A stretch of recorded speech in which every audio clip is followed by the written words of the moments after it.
Company है, इतने सारे कंपोजिट्स है, हर कोई बोलता है मेरा कंपोजिट बेस्ट है। बिल्कुल बिल्कुल। और वो कंपनी का रिप्रेजेंटेटिव जो आज आके आपको बोलेगा कि मेरा कंपोजिट अच्छा है, कल दूसरी कंपनी ज्वाइन करके बोलेगा कि ये बेटर है।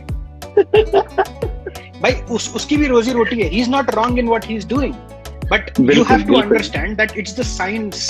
like we always say, it's not the arrow but the person behind the bow who hits the target.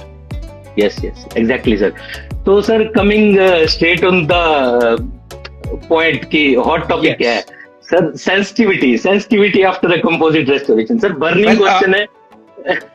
Frankly na, if you've done your composite well, this is one thing that shouldn't happen today.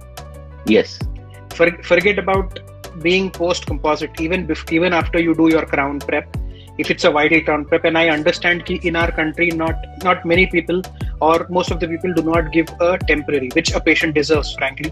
No patient should leave your clinic without a temporary. He deserves a temporary in his mouth.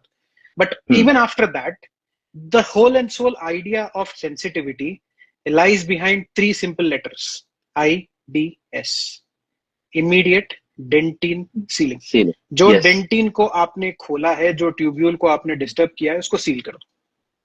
आप अगर उसको correct तरीके से seal करोगे तो eventually the patient will never come back to you with sensitivity. Now as a by product what you would get is you would get better bonding to the incoming substrate. भले ही आप crown कर रहे हो, भले ही आप composite कर रहे हो, you will get a better bonding to that, and that is the whole and sole reason that you should be doing IDS. ये 3 words ना हर क्लिनिक में should be like a block letter. आप जैसे लिखते हो डेंटिस्ट, आर्टिस्ट, वो जो भी है that acronym, वैसे ही IDS should be there as a part of your chair. That immediate dentine sealing is something that will save you. See, either you do IDS or you stay in enamel. ये 2 ही चीज आपको sensitivity से बचा सकती है। आप जब तक इनामल में हो, सेंसिटिविटी नहीं रहेगी। अगर आप डेंटिन की तरफ गए तो you will have to do IDS।